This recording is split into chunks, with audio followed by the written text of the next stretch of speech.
Towards the end of the Revolution, the Continental Congress, meeting here at Independence Hall, grew desperate for money. In 1781, they allowed Robert Morris, their financial superintendent, to open a privately owned central bank. Incidentally, Morris was a wealthy man who had grown wealthier during the Revolution by trading in war materials. Called the Bank of North America, the new bank was closely modeled after the Bank of England. It was allowed to practice fractional reserve banking. That is, it could lend out money it didn't have, then charge interest on it. If you or I were to do that, we would be charged with fraud, a felony. The bank's charter called for private investors to put up $400,000 worth of initial capital. But when Morris was unable to raise the money, he brazenly used his political influence to have gold deposited in the bank, which had been loaned to America by France. He then loaned this money to himself and his friends to reinvest in shares of the bank. And, like the Bank of England, the bank was given a monopoly over the national currency. Soon the dangers became clear. The value of American currency continued to plummet. So, 4 years later, in 1785, the bank's charter was not renewed. The leader of the effort to kill the bank, William Findley of Pennsylvania, explained the problem this way, quote, "This institution, having no principle but that of avarice, will never be varied in its object, to engross all the wealth, power, and influence of the state." The men behind the Bank of North America, Alexander Hamilton, Robert Morris, and the bank's president, Thomas Whiling, did not give up. Only 6 years later, Hamilton, then Secretary of the Treasury, and his mentor, Morris, rammed a new privately owned central bank through the new Congress. Called the first bank of the United States, Thomas Whiling again served as the bank's president. The players were the same, only the name of the bank was changed.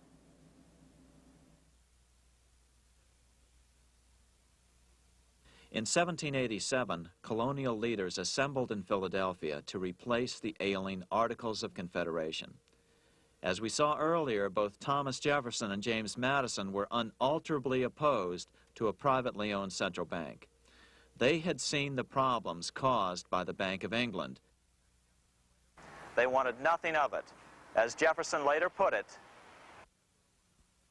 "If the American people ever allow private banks to control the issue of their currency, first by inflation, then by deflation, the banks and the corporations which grow up around them will deprive the people of all property until their children wake up homeless on the continent their fathers conquered."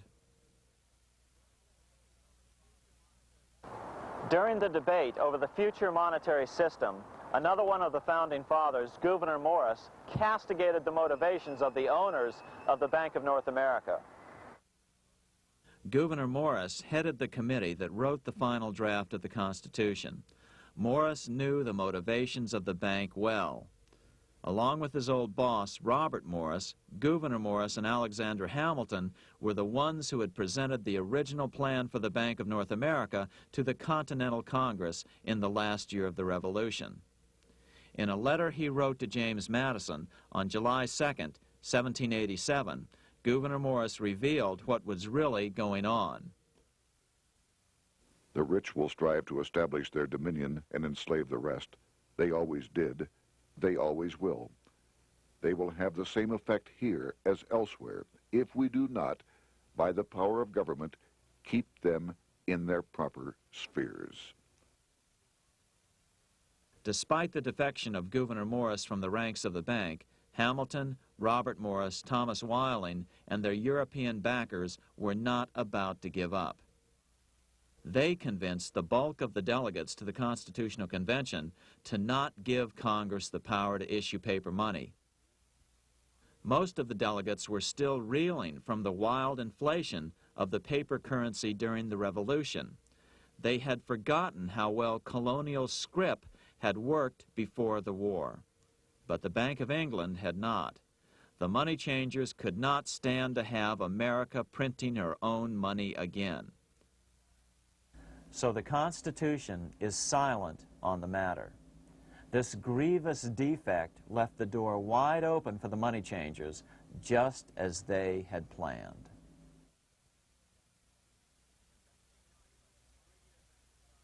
In 1790, less than 3 years after the Constitution had been signed, the money changers struck again. The newly appointed first Secretary of the Treasury, Alexander Hamilton, proposed a bill to the Congress calling for a new, privately owned central bank. Coincidentally, that was the very year that Amschel Rothschild made his pronouncement from his flagship bank in Frankfurt. Let me issue and control a nation's money, and I care not who writes the laws. Alexander Hamilton was a tool of the international bankers, and he wanted to create the U.S. Bank, the BUS, or the Bank of the United States, and did so. Interestingly, one of Hamilton's first jobs after graduating from law school in 1782 was as an aide to Robert Morris, the head of the Bank of North America. In fact, the year before, Hamilton had written Morris a letter saying, "A national debt, if it is not excessive, will be to us a national blessing." A blessing to whom? After a year of intense debate, in 1791, Congress passed the bill and gave it a 20-year charter. The new bank was to be called the First Bank of the United States, or BUS. Here we are in front of the First Bank of the United States in Philadelphia. The bank was given a monopoly on printing U.S. currency, even though 80% of its stock would be held by private investors. The other 20% would be purchased by the U.S. government. But the reason was not to give the government a piece of the action. It was to provide the capital for the other 80% owners. As with the old Bank of North America and the Bank of England before that, the stockholders never paid the full amount for their shares. The U.S. government put up their initial $2 million in cash. Then the bank, through the old magic of fractional reserve lending, made loans to its charter investors so they could come up with the remaining $8 million of capital needed for this risk-free investment. Like the Bank of England, the name of the Bank of the United States was deliberately chosen to hide the fact that it was privately controlled. And like the Bank of England, the names of the investors in the bank were never revealed. Many years later, it was a common saying that the Rothschilds were the power behind the old Bank of the United States. The bank was sold to Congress as a way to bring stability to the banking system and eliminate inflation. So what happened? Over the first 5 years, the U.S. government borrowed $8.2 million from the Bank of the United States. In the same 5-year period, prices rose by 72%. Jefferson, as the new Secretary of State, watched the borrowing with sadness and frustration, unable to stop it.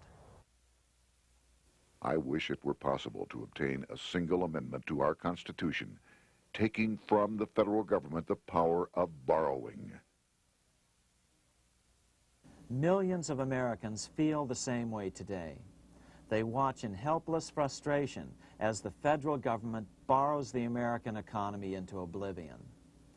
So, although it was called the First Bank of the United States, it was not the first attempt at a privately owned central bank in this country.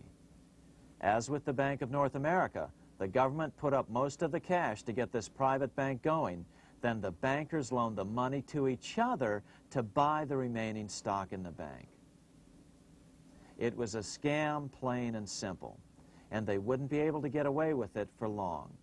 But first, we have to travel back to Europe to see how a single man was able to manipulate the entire British economy by obtaining the first news of Napoleon's final defeat.